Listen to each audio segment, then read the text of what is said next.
బాప్తిస్మం తీసుకున్న తర్వాత ప్రతి క్రైస్తవుడి నుంచి దేవుడు ఆశిస్తుంది ఏంటంటే సత్యము విషయమై, అనగా వాక్యము విషయమై, బైబిల్ విషయమై అనుభవ జ్ఞానం. అనుభవం అంటే అర్థం ఏంటండి? ఎక్స్పీరియన్స్డ్. అవునండి, కాదు? అవునా కాదు? ఈయన లారీ తోలడంలో చాలా ఎక్స్పీరియన్స్డ్ అండి అంటారు, అంటే చాలా అనుభవజ్ఞుడండి అంటారు. ఈయన ఎలక్ట్రికల్ వర్క్ చేయడంలో చాలా అనుభవజ్ఞుడండి అంటారు. ఈయన వంటలు చేయడంలో చాలా అనుభవజ్ఞుడండి అంటారు. అంటే అనుభవం. దేని మీద అనుభవం? మనకి సహజంగా మనకి లోక సంబంధమైన వాటి మీద అనుభవం ఉంటుంది. కానీ దేవుడు మనం దేనిలో అనుభవం సంపాదించాలని కోరుకుంటున్నారు? వాక్యము విషయంలో. వాక్యము విషయంలో మనం అనుభవజ్ఞులుగా ఉండాలి అని దేవుడు ఆశపడుతున్నారు. Very good. ఒకవేళ మన వాక్యము విషయములో అనుభవ జ్ఞానము సంపాదించకుండా మన జీవితాన్ని గనక ముందుకు తీసుకువెళ్ళిపోతున్నట్లయితే, వాక్యం విషయంలో అనుభవం మనం సంపాదించకుండా ఏదో నామకార్థంగా వచ్చి ఏదో సంఘంలో కూర్చుని వాక్యాన్ని వినేసి ఏదో 4-5 పాటలు పాడి చప్పట్లు కొట్టి వెళ్ళిపోతే మన జీవిత పరిస్థితి ఏంటో అది కూడా దేవుడు రాయించారు. ఒకసారి చూడండి, దెస్సలోనికలు రాసిన 2వ పత్రిక, దెస్సలోనికలకు రాసిన 2వ పత్రిక 2వ అధ్యాయం 9వ వచనం. 2వ అధ్యాయం 9వ వచనం. నశించుచున్నవారు తాము రక్షింపబడుటకై సత్య విషయమైన ప్రేమను అవలంబింపకపోయిరి అంటున్నాడు. చూడండి, అవలంబింపకపోయిరు గనుక వాని రాక అబద్ధ విషయమైన సమస్త బలముతోను నానావిధములైన సూచక క్రియలతోనూ మహత్కార్యములతోనూ దుర్నీతిని పుట్టించు సమస్త మోసముతోనూ నశించుచున్న వారిలో సాతాను కనుపరుచు. చూడండి, సాతాను ఏం కనపరుస్తున్నాడంట? సాతాను మనలో ఏం చేస్తున్నాడంట? సత్య విషయమైన ప్రేమ. సత్య విషయమైన ప్రేమ మనలో లేకుండా సాతాను చేస్తున్నాడు. ఇంతకీ సత్యం అంటే ఏం చెప్పాను నేను మీకు? వాక్యం. అంటే వాక్యము మీద మనకి ప్రేమ లేకుండా చేస్తున్నాడు సాతాను. అర్థమైంది మీకు? వాక్యమును అనుసరించనివ్వకుండా చేస్తున్నాడు. దేవుడేం కోరుకున్నారు? వాక్యము విషయమై అనుభవ జ్ఞానం కావాలి మీకు అని దేవుడు ఆశపడుతుంటే, సాతాను ఏం చేస్తున్నాడు? వాక్యము విషయంలో ప్రేమ లేకుండా చేస్తున్నాడు. వాక్యము విషయంలో ఆసక్తి లేకుండా చేస్తున్నాడు. ఆసక్తి లేకుండా చేస్తున్నాడు. Very good. సాతాను ఎప్పుడు కూడానండి మన హృదయంలో ఉన్న బలహీనతలను బట్టి మనలను పురుకొలుపుతూ ఉంటాడు. అంటే మనకి వాక్యము విషయమై ప్రేమ లేదనుకోండి, వాక్యము విషయమై ఆసక్తి లేదనుకోండి, మనలను వాక్యము విషయమై మోసం చేస్తాడు. వాక్యము ద్వారానే మనలను మోసం చేస్తాడు. వాక్యమును బట్టే మనలను అసత్యములోనికి తీసుకుని వెళ్ళిపోతూ ఉంటాడు. ఒక మంచి సందర్భాన్ని నేను మీకు చూపిస్తాను. అసలు సాతాను మనలను ఎలా మోసం చేస్తాడు, సాతాను మనలను ఎలా సత్యములో నుంచి, అంటే వాక్యములో నుంచి ప్రక్కకు తీసుకువెళ్ళిపోతున్నాడు, సాతాను మనలను ఎలా వాక్యము నుంచి ప్రక్కకు తీసుకువచ్చేసి మనల్ని అందరినీ కూడా మోసం చేస్తున్నాడు అనే విషయాన్ని ఈరోజు నీకు ఒక మంచి విషయాన్ని చూపిస్తాను. ఓకేనా? Very good. దేవుడు సత్యము విషయంలో అందరూ కూడా అనుభవ జ్ఞానం కలిగి ఉండాలని కోరుకున్నారు. కోరుకున్న తర్వాత ఆయన ప్రతి క్రైస్తవునిలో కూడా కొన్ని ఫలాలు ఉండాలి, ఈ ఫలాలు ఉండాలి, ఫలానా ఫలాలు ఉండకూడదు అని దేవుడు చెప్పారు. ఒకసారి వాటిలో కొన్ని విషయాలు మనం చూడగలిగితే, గలతీయులకు రాసిన పత్రిక 5వ అధ్యాయం 19వ వచనం. శరీర కార్యములు స్పష్టమై ఉన్నవి, అవేవనగా జారత్వము, అపవిత్రత, కాముకత్వము, విగ్రహారాధన, అభిచారము. అభిచారం అన్నట్టు చూడండి, అభిచారం అనుందా? ఎవరి బైబిల్లో ఉంది అభిచారం అనంత? Very good. ఇప్పుడు వచ్చిన ట్రాన్స్లేషన్స్లో వ్యభిచారం అని ఉంటాయి. యాక్చువల్ అది అభిచారం. అభిచారం అంటే అభిచారం అంటే ఏంటి చెప్పండి? దాని గురించి ఈరోజు మనం మాట్లాడుకుందాం. అభిచారం అంటే ఏమిటి? ఇక్కడ మనకి చాలా శరీర కార్యాలు కనబడుతున్నాయి. అయితే ఈ శరీర కార్యాలన్నిటిని కూడా సాతాను ఒక వ్యక్తి ద్వారా జరిగిస్తూ ఉంటాడు. ఈ శరీర కార్యములన్నిటిని కూడా సాతాను ఒక వ్యక్తి ద్వారా జరిగించి దేవునికి దూరం చేస్తాడు, దేవునికి దూరం చేస్తాడు. Very good. దానిలో మనకి ఏం కనబడుతున్నది? జారత్వం కనబడుతుంది, అపవిత్ర కనబడుతున్నది, కాముకత్వం కనబడుతున్నది, విగ్రహారాధన కనబడుతున్నది, అభిచారము కనబడుతున్నది. అభిచారం. ఈ అభిచారము గూర్చి మనం ఆలోచించగలిగితే ప్రియమైన దేవుని పిల్లలారా, మనము ఏ స్థితిలో ఉన్నామన్న విషయం మనకు అర్థమవుతూ ఉంటుంది. Very good. ఎందుకు అభిచారం అంటే ఏంటి అసలు? అభిచారం అంటే ఏంటి? అభిచారం అనేది ఒక శరీర కోరిక. అభిచారం అనేది ఒక శరీర కోరిక. అలానే ఈ అభిచారం అనే పదానికి ఉన్న అర్థం ఏంటంటే హింసాత్మకమైన హోమ కర్మము. హింసాత్మకమైన హోమ కర్మము. అలానే మరొక డెఫినేషన్ ఏంటంటే శత్రువుని హింసించడానికి చేసే చిల్లంగి లేదా బాణామతి లేదా దెయ్యాలను వదిలించడానికి చేసే పనులు. అభిచారం అంటే ఏంటి? దెయ్యాలను వదిలించడానికి చేసే పనులు. దీని గురించి మనకెందుకండి అని అనుకుంటున్నారా? ఏమండి, దాని గురించి మనకెందుకండి అని అనుకుంటున్నారా? దాని గురించి ఆలోచన చేయాలి. దాని గురించి. ప్రియమైన దేవుని పిల్లలారా, ఈరోజు క్రైస్తవ్యంలో మనందరికీ తెలుసు చాలా మూఢనమ్మకాలు క్రైస్తవ్యంలో ఉన్నాయి. అవునంటారు కాదంటారు? క్రైస్తవ్యంలో ఎన్ని మూఢనమ్మకాలు ఉన్నాయి? మన క్రైస్తవులు ఎవరు కూడా మూఢనమ్మకాలు నమ్మరా? మన క్రైస్తవులు ఎవరు కూడా మూఢభక్తిని ఫాలో అవరా? చాలా మంది మన క్రైస్తవులు ఏం చేస్తారండి? వాస్తులు చూస్తారా చూడరా? వాస్తులు చూస్తారు. ఒక ఇల్లు కట్టుకుంటున్నాం అనుకోండి. ఇల్లు కట్టే ముందు ఏం చేస్తాం మనం? శంకుస్థాపన చేస్తారు. అవునా? మొత్తం ప్లానింగ్ అంతా వేస్తారు. ఆ ప్లానింగ్ వేసేటప్పుడు మరి ఎవరిని తీసుకొస్తారు? మన క్రైస్తవులు సిద్ధాంత్ గారిని తీసుకొచ్చి ఏం చేస్తారు? వాస్తు ప్రకారం ఇల్లు అంతా కూడా మంచిగా కట్టాలి అనుకుంటూ ఉంటారు. వాస్తు ప్రకారం. దేనికి వాస్తు? మంచిగా ఉండాలి, అంతే కదా? ఆరోగ్యంగా ఉండాలని, కుటుంబం అంతా కూడా క్షేమంగా ఉండాలని, ఆర్థికంగా బాగా డబ్బులు రావాలని, తర్వాత మంచి భవిష్యత్తులు పిల్లలకి పాపలకి అందరికీ కూడా మంచి భవిష్యత్తు ఉండాలని, కుటుంబంలో ఎటువంటి కష్టాలు కన్నీళ్ళు లేకుండా వాస్తు ప్రకారం ఇల్లు కట్టుకోవాలి అని వాస్తు చూసి మన వాళ్ళు ఇల్లు కడుతూ ఉంటారు. వాస్తుని చూస్తూ ఉంటారు. ఇంతకీ చూసేది ఎవరు? క్రైస్తవులు. దేనిని చూస్తున్నారు? వాస్తులను చూస్తున్నారు. వాస్తు ఏంటి? ఈ స్థలం మంచిది కాదు, ఆ స్థలం మంచిది. ఈశాన్య మూల ఏముండకూడదు? చెప్పండి. ఈశాన్య మూల ఏముండకూడదు? బరువు ఉండకూడదు.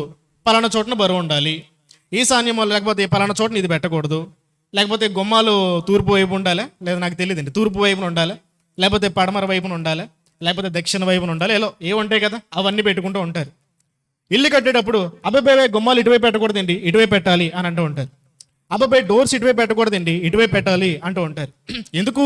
ఇది మంచిది కాదండి, ఈ స్థలం మంచిది కాదండి, ఈ దిక్కు మంచిది కాదండి, లేకపోతే ఈ దిక్కు మంచిది కాదు, ఈ తూర్పు వైపుగా పెడితే ఇంట్లో పెద్దని చచ్చిపోతాడు, కాబట్టి ఇటు పెట్టకూడదు, మరి ఇటు పెట్టాలి, ఇలా పెట్టాలి అని మన వాళ్ళు ఇటువంటి వాస్తులు చూస్తారా చూడరా? చెప్పండి. చూస్తారా చూడరా? చూస్తారు. ఏమండి, భూమిని చేసింది ఎవరు? దేవుడు. భూమిని చేసినది ఎవరు? దేవుడు. Very good.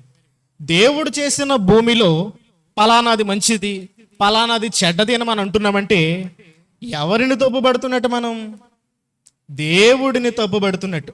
ఏమంటే దేవుడిని తప్పుబట్టే అంత గొప్ప వాళ్ళమనండి మనం? చెప్పండి. దేవుడు చేసిన దిక్కులను తప్పుబట్టే అంత గొప్ప వాళ్ళమా? కాదు.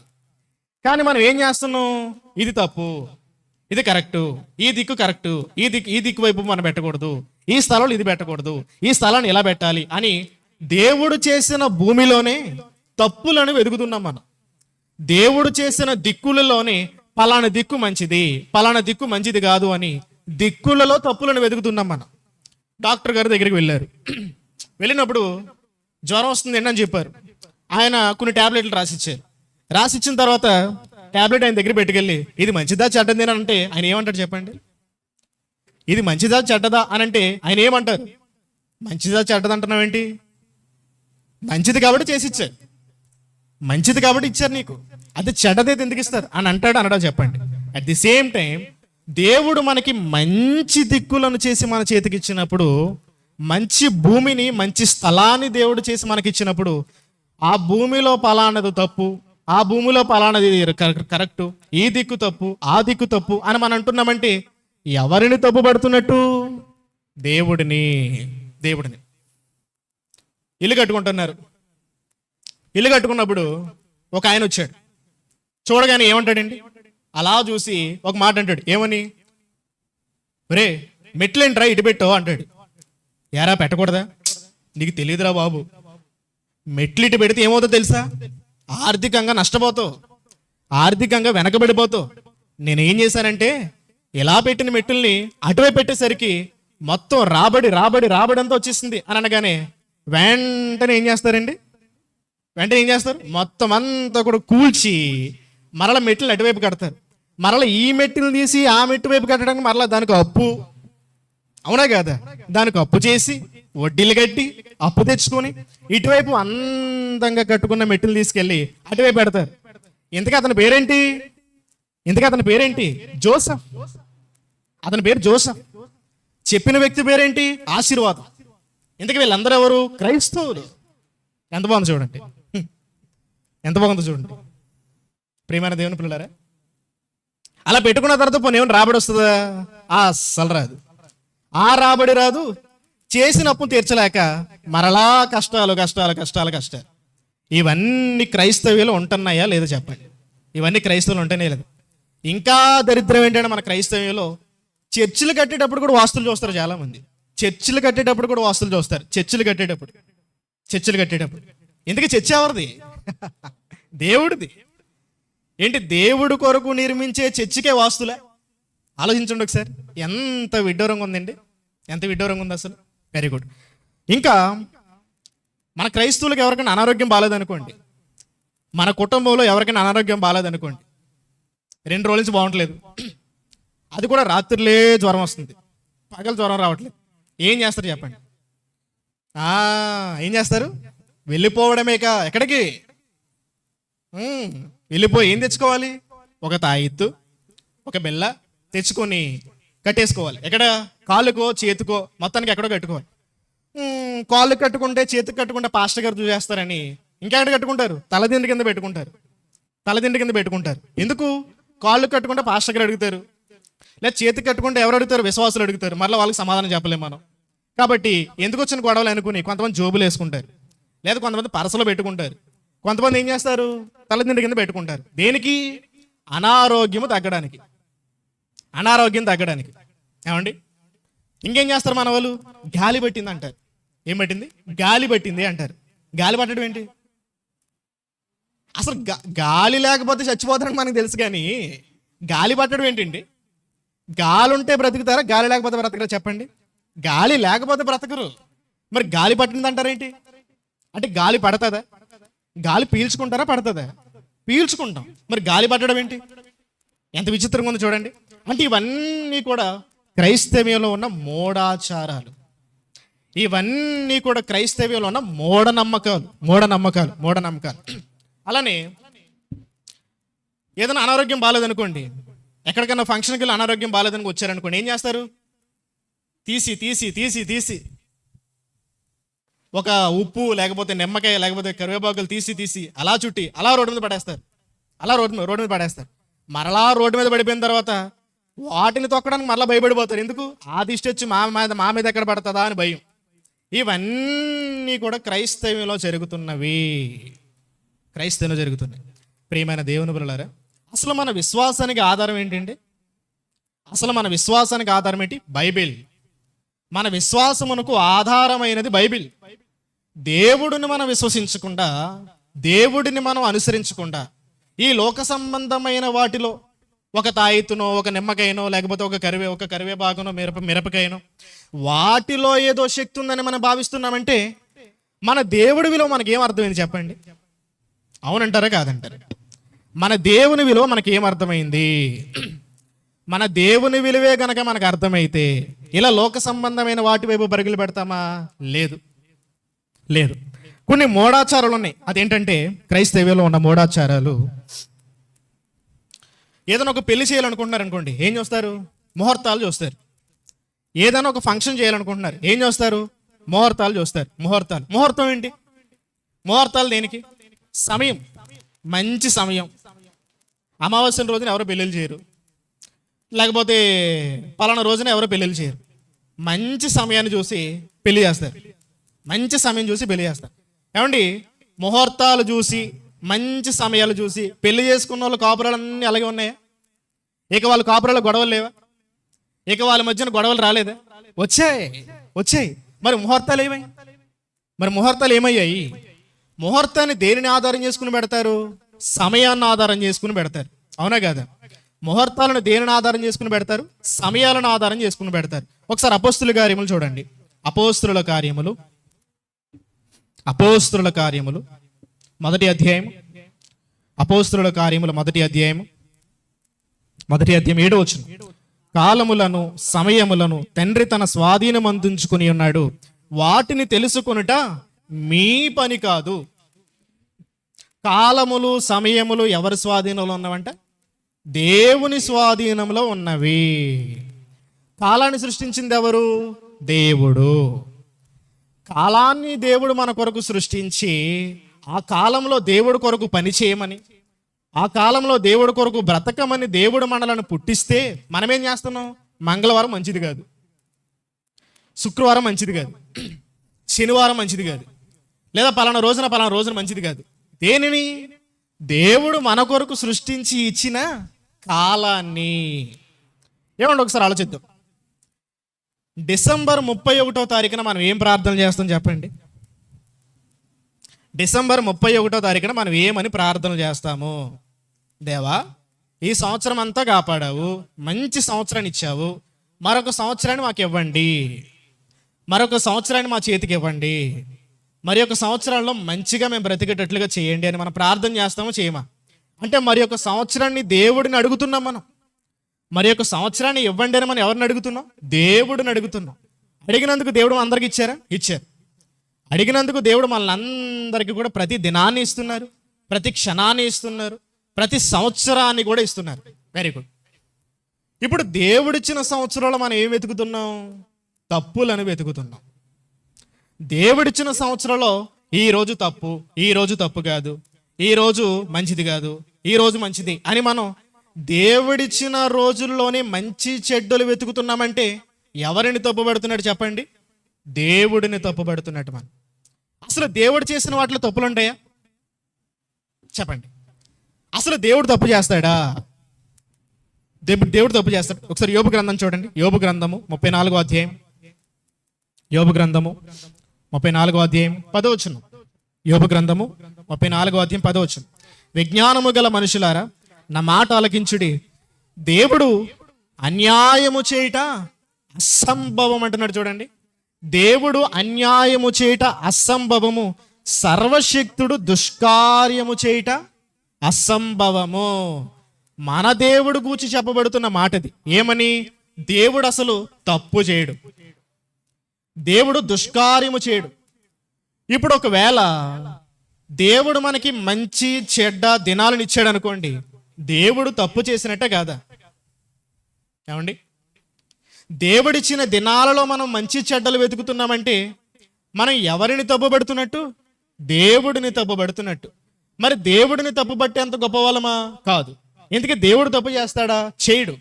దేవుడు తప్పు చేయడని దేవుడు బైబిల్ గ్రంథంలో ఘంటాపథంగా చెబుతున్నాడు. దేవుడు అసంభవం అంటే దుష్కార్యము చేయట అసంభవం అని దేవుడు బైబిల్లో అరిచి చెబుతున్నాడు. మరి దేవుడు తప్పు చేయలేనప్పుడు దేవుడు తప్పు చేసినట్టుగా మనం చిత్రీకరిస్తున్నామంటే మనకి వాక్యం విలువ అర్థమైందో చెప్పండి? మనకి దేవుని విలువ అర్థమైందో చెప్పండి? దేవుని విలువ అర్థమైందా? అర్థం కాలే. దేవుని విలువ అర్థం కాలే. ప్రియమైన దేవుని ప్రజలు ఆలోచించండి.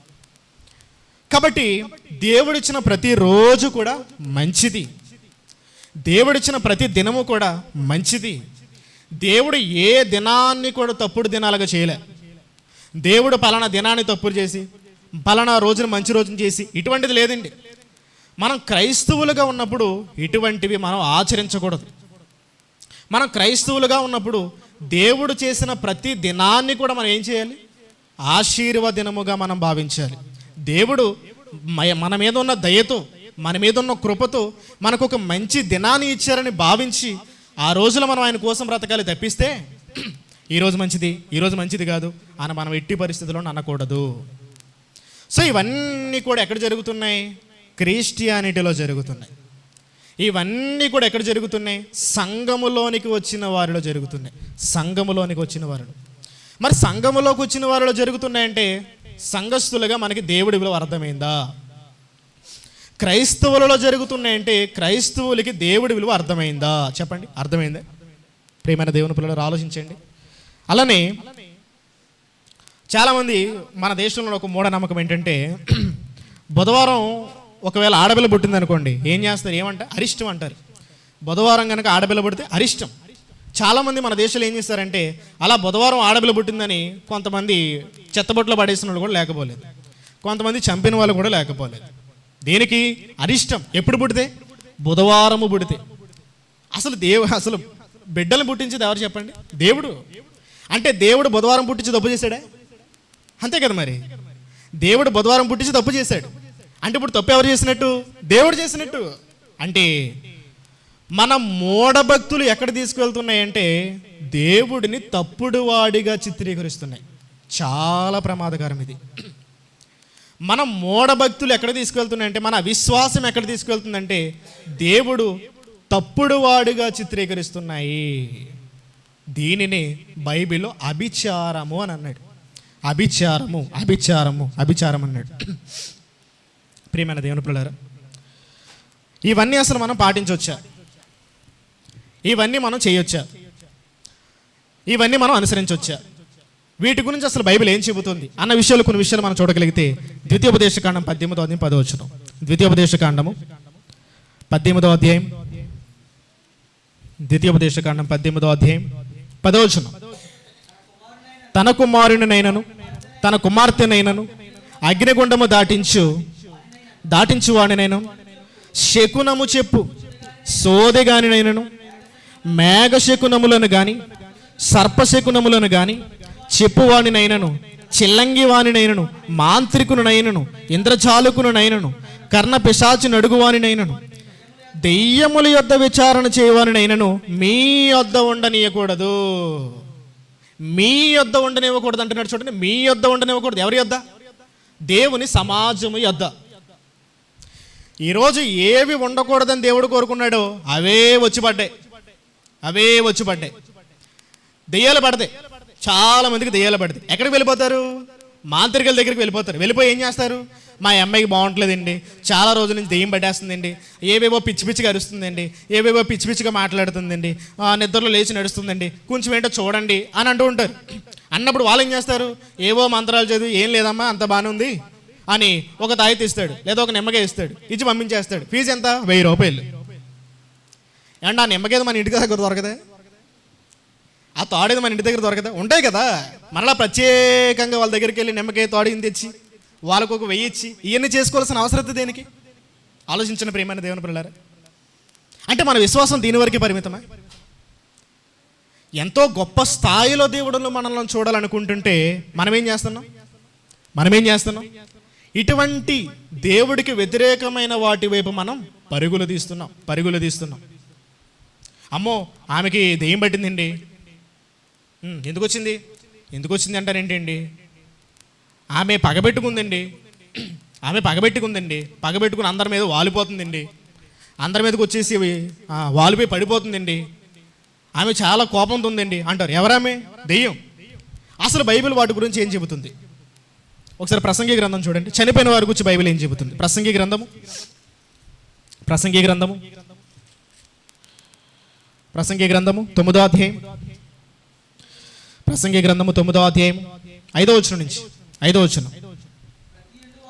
బ్రతికి ఉండు వారు తాము చతురని ఎరుగుదురు, అయితే చచ్చిన వారు ఏమి ఎరుగరు. చచ్చిన వారు ఏమి ఎరుగరు, వారి పేరు మరువబడి ఉన్నది, వారికిక ఏ లాభమును కలుగదు, వారిక ప్రేమింపరు. చూడండి అన్నమాట, ఎవరు? చనిపోయిన వారు ప్రేమింపరు, పగపెట్టుకొనరు, అసూయపడరు, సూర్యుని క్రింద జరుగు వాటిలో దేని యందును వారికిక నెప్పటికీ వంతు లేదు. చనిపోయిన వారు పగబెట్టుకోరని బైబిల్ చాలా స్పష్టంగా చెబుతుంది. చనిపోయిన వారు పగబెట్టుకోరు, ప్రేమించరు, అసూయపడరని బైబిల్ చాలా స్పష్టంగా చెబుతుంది. కానీ మనమేమంటాం? ఆమె దెయ్యమే వచ్చేసిందండి, ఆమె రాత్రి వచ్చి చాలా ఇబ్బంది పెట్టేసిందండి, బ్రతికినంతకాలం మమ్మల్ని చంపేసింది, చచ్చిపోయిన తర్వాత కూడా మమ్మల్ని పీడించేస్తుందండి బాబు అంటారు చాలామంది. బ్రతికినంతకాలం పీడించింది, చచ్చిన తర్వాత కూడా మమ్మల్ని పీడించేస్తుంది అంటారు. అవునా కదా? ఏమంటే అలాగ అనుకుంటే మా దగ్గరికి రోజుకో దెయ్యం రావాలి. మా దగ్గరికి రోజుకో దెయ్యం రావాలి. ఎందుకు? మా చేతిలో చచ్చిపోతారు పేషెంట్లు, మా చేతుల్లో. ఇప్పుడు నా మీదకి ఒక 10 దెయ్యాలు వచ్చేసాయి. ఒరే నువ్వే చంపేసావు నన్ను, నాకు సరైన వైద్యం ఇవ్వకుండా నువ్వే చంపేసావు, నాకు సరైన ట్యాబ్లెట్ ఇవ్వకుండా నువ్వే చంపేసావు అని నా మీదకి వచ్చేసేయాలి. మరి నా మీదకి వస్తున్నాయా? ఏ దెయ్యమూ రాలేదు. నా చేతిలో 10 మంది చచ్చిపోయారు మొన్న, ఒక 2 నెలల క్రితం 10 మంది టప వెంటనే. మరి ఇప్పుడు వాళ్ళందరూ కూడా ఎక్కడికి వచ్చేయాలి చెప్పండి? నా మీదకి వచ్చేలా రాకూడదా? నా మీదకి వచ్చేసి నువ్వేరా మాకు సరైన ట్రీట్మెంట్ ఇవ్వలేదు, నువ్వేరా మాకు మందులు ఇవ్వలేదు, అసలు నువ్వే గనక మాకు ఇంజక్షన్లు చేస్తుంటే మేము బ్రతికే వాళ్ళం కదరండి, నువ్వు మమ్మల్ని చంపేసావు కాబట్టి నేను మిమ్మల్ని చంపేస్తామని నా దగ్గరికి రావాలి. మరి వచ్చాయా? రాలేదు. ప్రియమైన దేవుని ఇప్పుడు ఆలోచించండి. ఇప్పుడు ఉగ్రవాదులను చాలామంది చంపుతారండి. ఉగ్రవాదులను చంపుతారా చంపరా? ఇప్పుడు ఉగ్రవాదులను చంపినప్పుడు మరి ఉగ్రవాదులు దెయ్యాలైపోవాలి కదా. ఉగ్రవాదులు దెయ్యాలైపోయి అందరినీ పట్టి పీడించేయాలి. బ్రతుకున్నంత కాలంలోనే ఉగ్రవాది కొన్ని వేల మందిని చంపిన వాడు చచ్చిపోయిన తర్వాత ఇంకెంతమందిని చంపగలడు చెప్పండి? మరి ఉగ్రవాదులు ఎప్పుడైనా సరే దెయ్యాలైనట్టు మనకు కనిపించారా? లేదు. ఇదంతా కూడా మూఢభక్తి. ఏదో ఉందనుకుంటున్నాం మనం, ఏమీ లేదు. ప్రియమైన దేవుని పిల్లలారా, దేవుడు మనల్ని ఎంతో గొప్ప స్థాయిలో చూడాలనుకుంటుంటే మనమేమో ఈ విగ్రహాలని, ఈ మాంత్రికులని, లేకపోతే ఈ బాణమతి, చిల్లంగి వీటి వైపు మనం పరుగులు పెడుతున్నాం.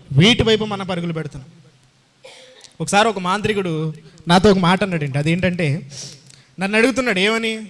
బాబు జ్యోతిష్యం చెప్తాను వింటావా అన్నాడు. నాకేం వద్దు బాబు, ఆ జ్యోతిష్ మీద నీ దగ్గర ఉంచుకో అన్నాను. అప్పుడు ఆయన ఏమన్నాడంటే, నేను క్రైస్తవుని, నేను ఎటువంటి నమ్మను అన్నాను నేను. అప్పుడు ఆయన ఏమన్నాడంటే,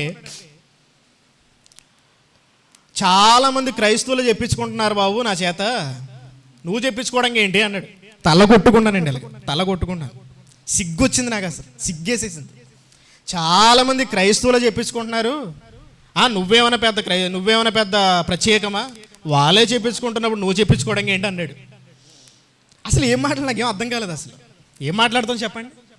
అంటే మన క్రైస్తవులే జ్యోతిష్యాలు అంటూ పరుగులు పెడుతున్నారంటే మన వాళ్ళకి బైబిల్ అర్థమైందే. జ్యోతిష్యం ఎలా చెప్తారండి? చేతి రేఖలను బట్టే కదా. జ్యోతిష్యం ఎలా చెప్తారు? చేతి రేఖలను బట్టి, అవునా కదా? అంటే చేతిలో ఉన్న రేఖలను చూసి ఏం చెప్తారు? జ్యోతిష్యం చెప్తారు. అసలు ఒకటి ఆలోచించండి, మనకి జ్యోతిష్యం చెప్పేవాడు వాడి చేతి రేఖలే బాగాలేనప్పుడు మనకేం జ్యోతిష్యం చెప్తాడండి? అంతే కదా.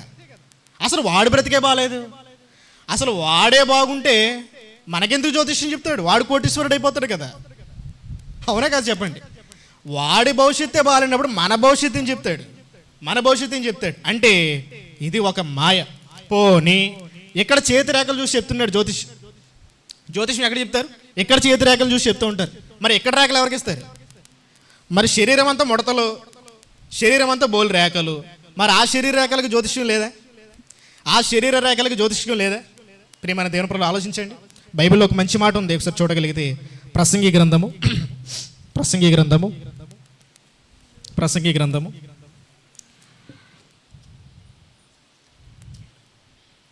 3వ అధ్యాయం. ప్రసంగి గ్రంథము 3వ అధ్యాయం.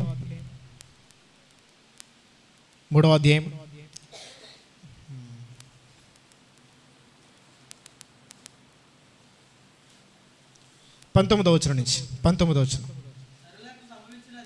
ఉమ్, ఉమ్, ఉమ్, ఉమ్, ఉమ్, ఉమ్, ఉమ్, ఉమ్, ఉమ్. సారీ, క్షమించండి. 10వ అధ్యాయం చూద్దాం. 10వ అధ్యాయం 14 వచనం. 10వ అధ్యాయం 14 వచనం.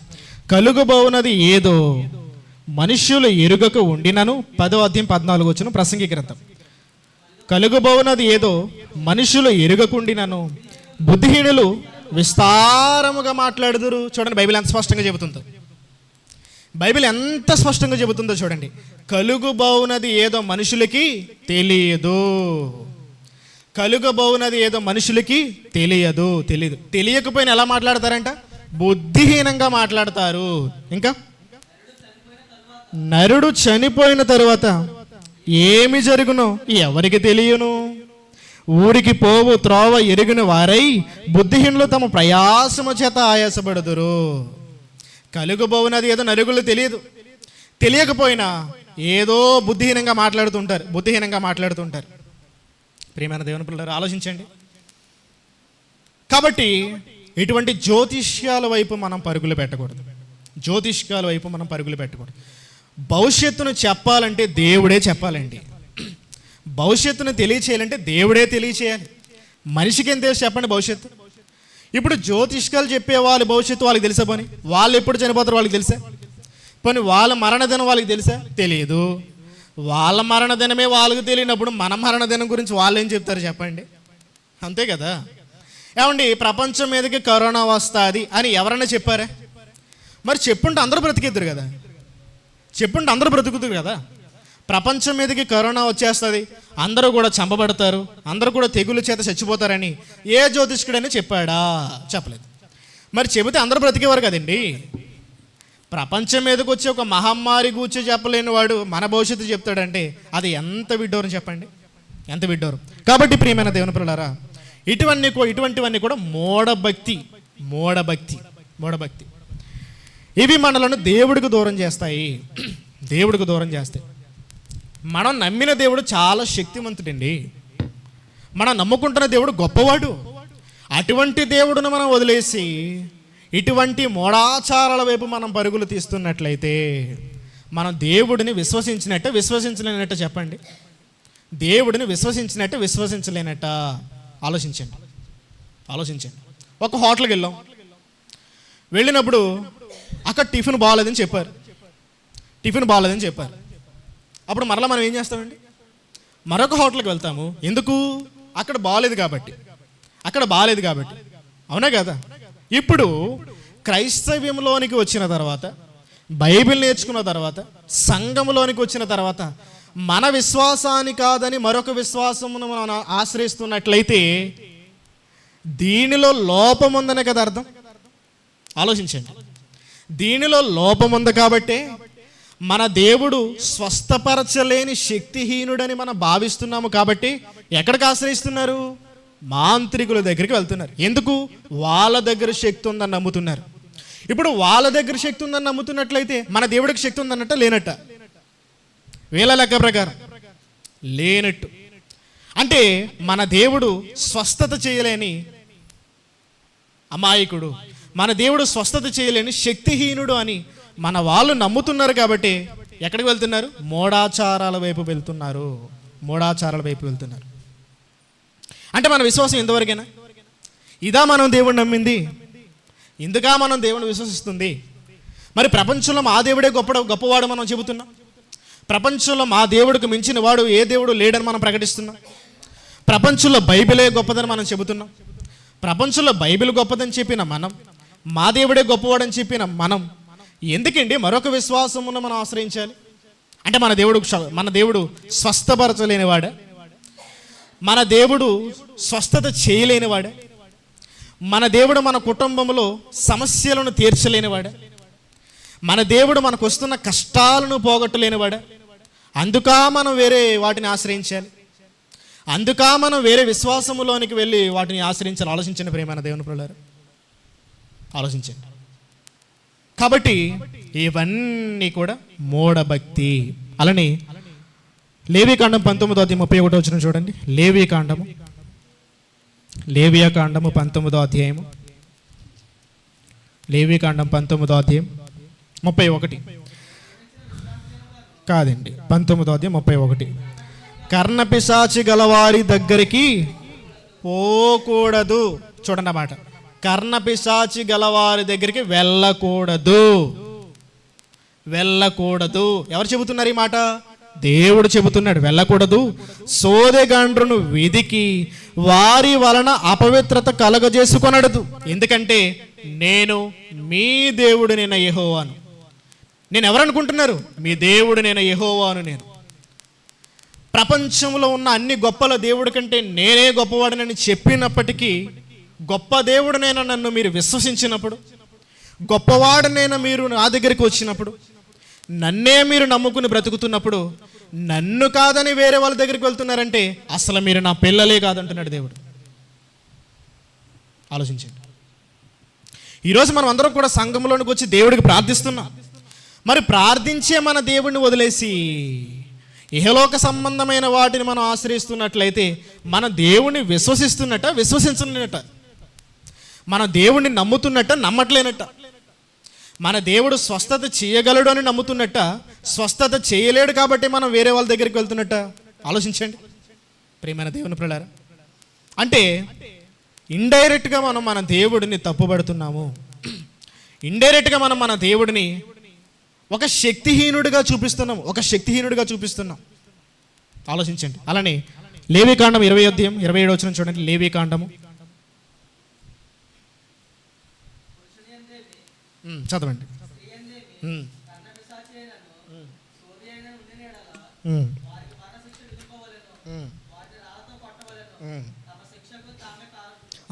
చూడండి ఏం చెబుతున్నాడు? పురుషుని అందేమి, స్త్రీ అందేమి, కర్ణపిశాచి అయినను సోదైన నుండి ఎడల. వస్తారు కదండి, సోది చెబుతాం అని మన ఇంటికి వస్తూ ఉంటారు. చాలామంది సోది చెప్పించుకుంటూ ఉంటారు. కానీ దేవుడు ఏం చెబుతున్నాడు? అసలు మీరు వారిని ఆశ్రయించకండి అంటున్నాడు. అసలు మీరు వారి దరిదాపుల్లోకి వెళ్ళకూడదు అంటున్నాడు. కానీ మనం ఏం చేస్తున్నాం? సంఘంలోనికే తీసుకొచ్చేస్తున్నాం మనం. ఇటువంటి లక్షణాలన్నీ కూడా క్రైస్తవ్యంలో ఉన్నాయి. దేవుడు వేటినైతే ఉండకూడదు అనుకుంటున్నాడో అవే లక్షణాలు ఈరోజు క్రైస్తవులు కలిగి ఉన్నారు. వీటినే దేవుడు అభిచారముగా చెబుతున్నాడు. అభిచారం. ప్రియమైన దేవుని పిల్లలారా, అభిచారము కనుక మనం చేస్తున్నామా? ముహూర్తాల వైపు మనం పరుగులు పెడుతున్నామా? వాస్తులంటూ మనం పరుగులు పెడుతున్నామా? జ్యోతిష్కాల వైపు అంటూ మనం పరుగులు పెడుతున్నామా? మాంత్రికుల వైపు మనం పరుగులు పెడుతున్నామా? అయితే గుర్తుపెట్టుకోండి, ఇది అభిచారం. దేవునికి వ్యతిరేకమైన పాపం. మన దేవుడే మనకి సర్వస్వం అని బ్రతికినప్పుడు ఇంకా ఎవరు కావాలి చెప్పండి మనకి? నా దేవుడే నన్ను స్వస్థపరచగలడని మనం చెప్పినప్పుడు, నమ్ముతున్నప్పుడు ఇక మనకి ఎవరు కావాలి? నా దేవుడు నాకు తోడున్నాడంటాం మనం. నా దేవుడు నాకు మేలు చేస్తాడంటాం మనం. నా దేవుడు నన్ను స్వస్థపరచగలడు అంటాం మనం. నా దేవుడు నన్ను చూసుకుంటాడు అంటాం మనం. మరి ఇన్ని చెప్పే మనం మన దేవుడిని ఆశ్రయించకుండా మరలా ఈలోక సంబంధమైన వాటి వైపు వెళ్తున్నామంటే మన దేవుడిని మనం విశ్వసిస్తున్నట్ట చెప్పండి? ఏమండి, ఇవన్నీ కూడా ఒకప్పుడు చేసిన వాళ్ళం మనం, అవునా కదా? క్రైస్తవ్యంలోనికి వచ్చిన తర్వాత వీటన్నిటిని మానేసిన వాళ్ళం. కానీ మరలా వీటిని మొదలు పెడితే మన పరిస్థితి ఏంటి చెప్పండి? ఆలోచించండి. అలానే 2వ దినవృత్తాంతములు 33వ అధ్యాయం 6వ వచనం. 2వ దినవృత్తాంతములు 33వ అధ్యాయం 6వ వచనం.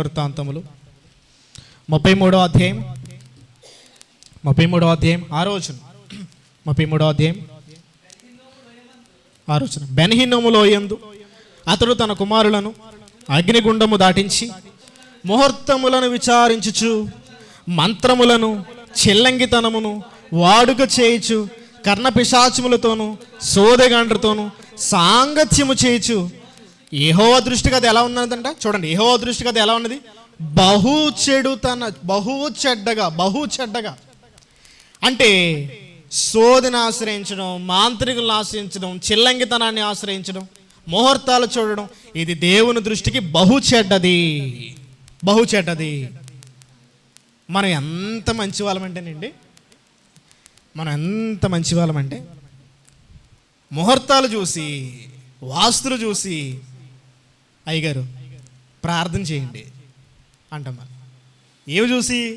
ముహూర్తాలు చూసి వాస్తులు చూసి ముహూర్తాలు, పెళ్ళిళ్ళకి ముహూర్తాలు పెట్టుకుంటాం. అయ్యగారు కరెక్ట్గా 10ంటికి పెళ్ళి అయిపోవాలండి, 10 దాటకూడదు, కరెక్ట్గా 10ంటికి అయిపోవాలి. ఏమ్మా ఎందుకు అయిపోవాలి? అది ఎంతేనండి. అదే అమ్మా ఎందుకు అయిపోవాలండి? ఏం లేదులేండి, అది ఎంతేలేండి, కొన్ని ఉంటాయిలేండి మాకు, కొన్ని ఉంటాయిలేండి మాకు, మీకు తెలియనే ఉంటాయిలేండి అని చెప్పి కరెక్ట్గా 10 గంటలకు ఏం చేస్తారు? పెళ్ళి అయిపోవాలంటారు. ఇది ముహూర్తాలు చూడడమా కాదు చెప్పండి? పైపెచ్చి అది ఏ వివాహం? అది ఏ వివాహం? పరిశుద్ధ వివాహం. పరిశుద్ధ వివాహంలో ఏమొచ్చాయి? ముహూర్తాలు వచ్చాయి. కానీ దేవుడు ముహూర్తాలను ఏం చెబుతున్నాడు? చెడ్డవి అంటున్నాడు. వాటిని చెడ్డవైన వాటిని తీసుకొచ్చి వాటిలో పరిశుద్ధ వివాహం ఉందని మనం భావిస్తున్నామంటే మనం చేస్తుంది ఏంటి చెప్పండి? మనం చేస్తుంది ఏంటి? నేను మిమ్మల్ని తిడుతున్నాను అనుకోకండి, నేను మిమ్మల్ని విమర్శించట్లేదు, నేను మీలో ఎవరిని కూడా తప్పు పట్టట్లే. ఇలా చేసే వాళ్ళ గురించి చెప్తున్నాను. మీరు చేయకపోతే మంచివాళ్ళు, మీరు చేయకపోతే మంచివాళ్ళు, ఓకేనా? ఇలా చెప్పేవాళ్ళు అవసరం లేదండి క్రైస్తవులకి. ఈరోజు క్రైస్తవులందరికీ కూడా ఏం కావాలంటే ఆశీర్వాదాలు.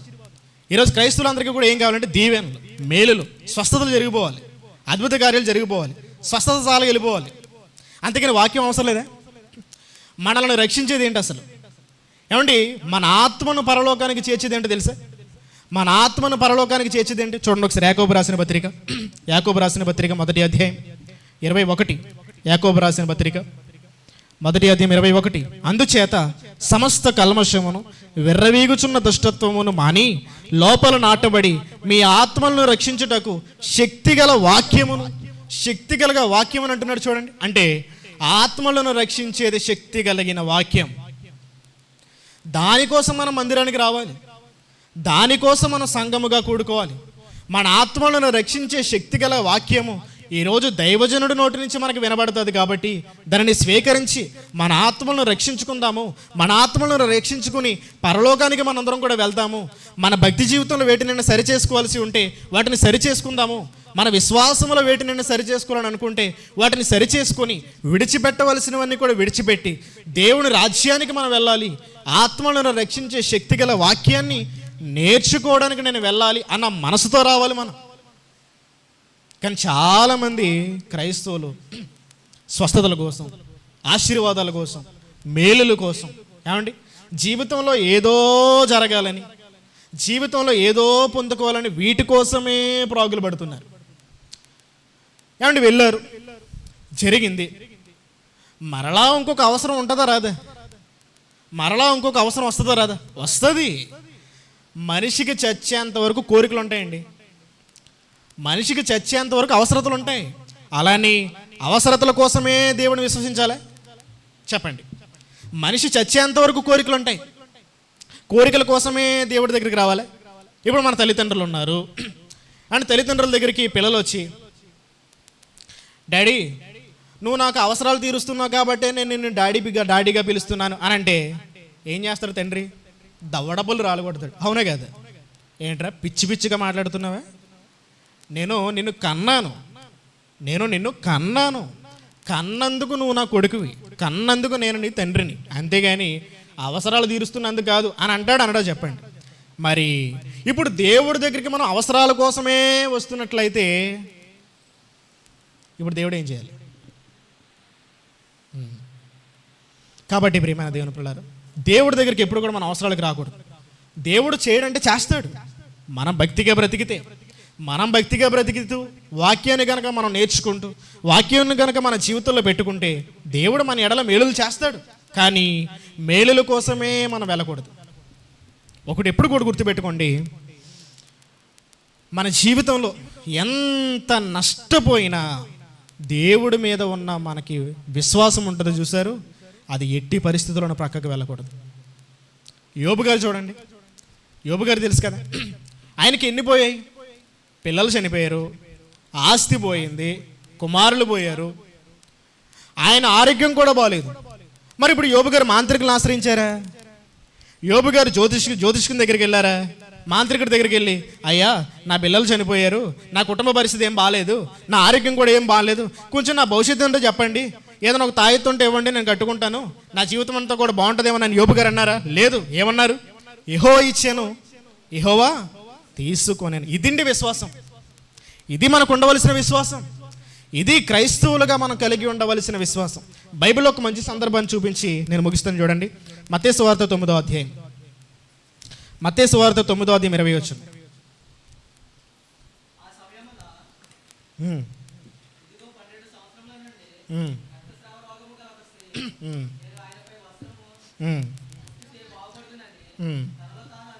అనుకొని ఆయన ఎదుటకు వచ్చి ఆయన వస్త్రపు చెంగు ముట్టాను. యేసు వెనుకకు తిరిగి ఆమెను చూచి, కుమారి ధైర్యముగా ఉండము, నీ విశ్వాసము నిన్ను బాగుపరిచెను. చాలండి. ఇక్కడ ఒక రక్తస్రావము కలిగిన స్త్రీ ఎన్ని సంవత్సరాల నుంచి బాధపడుతుందంట? 12 సంవత్సరాల నుంచి. 12 సంవత్సరాల నుంచి. అంటే 12 సంవత్సరాల నుంచి బాధపడుతున్నప్పటికీ ఆమె విశ్వాసం తొలగిపోలేదా? ఆమె విశ్వాసం మరొక దానిని ఆశ్రయించలేదా? లేదు, లేదు. 12 సంవత్సరాల నుంచి బాధపడుతున్నప్పటికీ, 12 సంవత్సరాల నుంచి రక్తస్రావముతో బాధపడుతున్నప్పటికీ అసలు ఈ లోక సంబంధమైన దేనిని కూడా ఆశ్రయించకుండా దేవుడి దగ్గరికి వచ్చింది. చూడండి, అది విశ్వాసం అంటే, అది నమ్మకం అంటే. దేవుడి పైన మనం పెట్టుకోవాల్సిన నమ్మకం. నా జీవితంలో ఏం జరిగినా సరే దేవుడు నాకు ఖచ్చితంగా మేలు చేస్తాడు, నేను చచ్చినా సరే వీటి జోలికి వెళ్ళను అని మనం ఎప్పుడైతే మన జీవితంలో తీర్మానము తీసుకుంటామో అది విశ్వాసం అంటే. అది విశ్వాసం. అర్థమైందా ప్రియమైన దేవుని పిల్లలు? కాబట్టి కాలాన్ని చూసి ఒకవేళ మనం తప్పులు పడుతున్నట్లయితే కాలాన్ని దేవుడు చేశాడు. దేవుడు చేసిన కాలాన్ని మనం తప్పు పట్టడానికి ఎట్టి పరిస్థితుల్లోనూ సరిపోం. దేవుడు చేసిన భూమిని తప్పు పట్టడానికి మనం సరిపోం. దేవుడు చేసిన దిక్కులను తప్పు పట్టడానికి మనం సరిపోం. దేవుడు చేసిన దిక్కులను తప్పు పట్టడానికి మనం సరిపోం. కాబట్టి వీటన్నిటిని మనం మానివేసి దేవుడి దగ్గరకు వచ్చి నిజమైన విశ్వాసులుగా మనం బ్రతకాలి. అలానే యెషయా గ్రంథం 47వ అధ్యాయం 9వ వచనం చూడండి. యెషయా గ్రంథము 47వ అధ్యాయం. యెషయా గ్రంథం 47వ అధ్యాయం 9వ వచనం. ఒక్క దినములోగా, ఒక్క నిమిషమునని పుత్ర శోకమును వైదవ్యమును ఈ రెండును నీకు సంభవించును. నీవు అధికముగా శకునమును చూచినను, అత్యధికమైన కర్ణపిశాచి తంత్రములను నీవు ఆధారముగా చేసుకునినను, ఆ అపాయములు నీ మీదకి సంపూర్తిగా వచ్చును అంటున్నాడు. చూడండి, సంపూర్తిగా వచ్చినట్టున్నాడు. ఏమంటే కరోనా టైంలో జ్యోతిష్కులు చనిపోయారా లేదా? చనిపోయారు. మరి వారి జ్యోతిష్కం వారిని రక్షించలేకపోయింది. కరోనా టైంలో మాంత్రికులు చనిపోయారా లేదా? చనిపోయారు. మరి వారే కాపాడలేకపోయినప్పుడు, వారే తప్పించుకోలేకపోయినప్పుడు మనకేం చెప్తారు చెప్పండి? వారిని ఆశ్రయించడం ఎంతవరకు సబబు చెప్పండి? ఆలోచించండి. మనుషులు మరణం నుంచి తప్పించలేరండి, దేవుడు మరణము నుంచి మనల్ని తప్పించగలడు. మనకి జన్మనిచ్చింది మన తండ్రి, మనల్ని కాపాడేది కూడా మన తండ్రి, మనలను కీడు నుంచి తప్పించేది కూడా మన తండ్రి. మనకి ఏదైనా శోధన వస్తే ఆ శోధన నుంచి తప్పించేది కూడా దేవుడే. ఒకవేళ దేవుడు కాదని మనం మరొక దానిని విశ్వసిస్తున్నట్లయితే దేవుడిని మనం నమ్మట్లేదు అని అర్థం.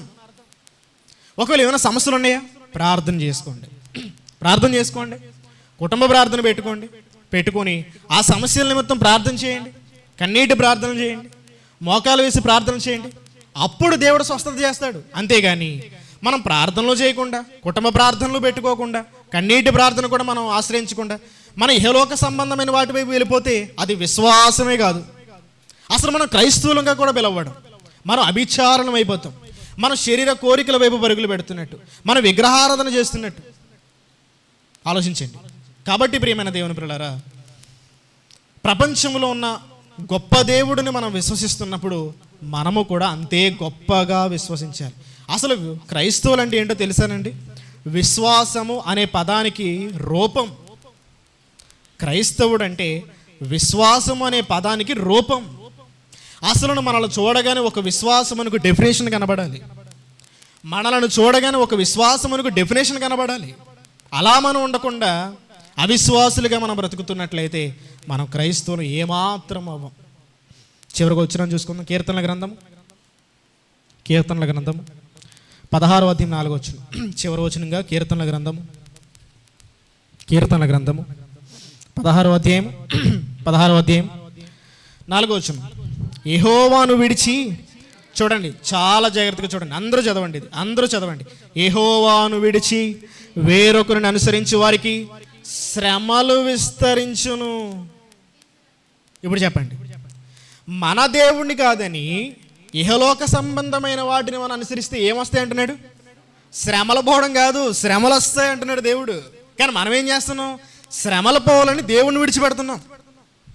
శ్రమలు పోవాలని దేవుడిని విడిచిపెట్టి, శ్రమలు పోవాలని దేవుడి మీద ఉన్న విశ్వాసాన్ని ప్రక్కన పెట్టి ఇహలోక సంబంధమైన వాటిని అనుసరిస్తే దేవుడు ఏం చెబుతున్నాడు? బాబు నీకు శ్రమలు వస్తాయి అంటున్నాడు. కానీ మనం ఏం చేస్తున్నాం? శ్రమలు పోవాలని మనం వెళ్తున్నాం. శ్రమలు పోవండి, శ్రమలు వస్తాయి. కాబట్టి మన దేవుడిని మనం విడిచిపెట్టకూడదు. మన దేవుడి మీద ఉన్న విశ్వాసము మనం తొలగిపోకూడదు. మన దేవుడిని మనం చనిపోయేంత వరకు ఒకే విశ్వాసంతో మనం విశ్వసించాలి. అసలు ఏది కూడా మనలను మన దేవుడి నుంచి విడదీయనదిగా ఉండాలి. కాబట్టి ఒకవేళ గనక మనం ఈ మంత్రతంత్రములను, ఈ దెయ్యపు శక్తులను, ఈ కర్ణపిశాచులను, జ్యోతిష్యాలను, వాస్తులను, ముహూర్తాలను, వీటిని గనక మనం ఆచరిస్తున్నట్లయితే అది అభిచారము. ఇప్పుడు చెప్పండి, అభిచారం అనే లక్షణం మనలో ఉన్నదా? అభిచారం అనే లక్షణం మనలో ఉన్నదా? మనలో ఉంటే మనలో ఏం లేదు? వాక్యం లేదు. మనలో వాక్యం లేకపోతే ఎవరుంటారు? సాతాను ఉంటాడు. కాబట్టి ప్రియమైన దేవుని పిల్లలారా, దేవుని విశ్వసించండి. దేవుడి మీద మాత్రమే నమ్మకం ఉంచండి. దేవుడి మీద ఉన్న నమ్మకం ఎట్టి పరిస్థితుల్లోనూ తొలగించుకోకండి. ఏ సమయంలో చక్కగా కార్యక్రమాలు చేసుకోండి, ఏ సమయంలో కార్యక్రమాలు చేయండి. దేవుని కృప తోడు ఉండాలనుకోవాలి తప్ప ఏ రోజు మంచిదో అని చూడకూడదు. దేవుడి కృప నాకు తోడు ఉండాలి అని అనుకోవాలి. దేవుడు నాకు మంచి ఆరోగ్యం ఇవ్వాలని అనుకోవాలి తప్ప ఎక్కడికి వెళ్తే మంచి ఆరోగ్యం వస్తుందని అనుకోకూడదు. దేవుడు నా ఆయుష్కాలమును పొడిగించాలని మనం ప్రార్థన చేయాలి తప్ప నా భవిష్యత్తు ఎలా ఉంటుందని మనం జ్యోతిష్కులను ఆశ్రయించకూడదు. అలా ఆశ్రయిస్తే మన దేవుడిని విశ్వసించట్లేదని అర్థం. దేవుడు మనలను గొప్పగా చూస్తున్నప్పుడు మనం కూడా గొప్పగానే బ్రతకాలి.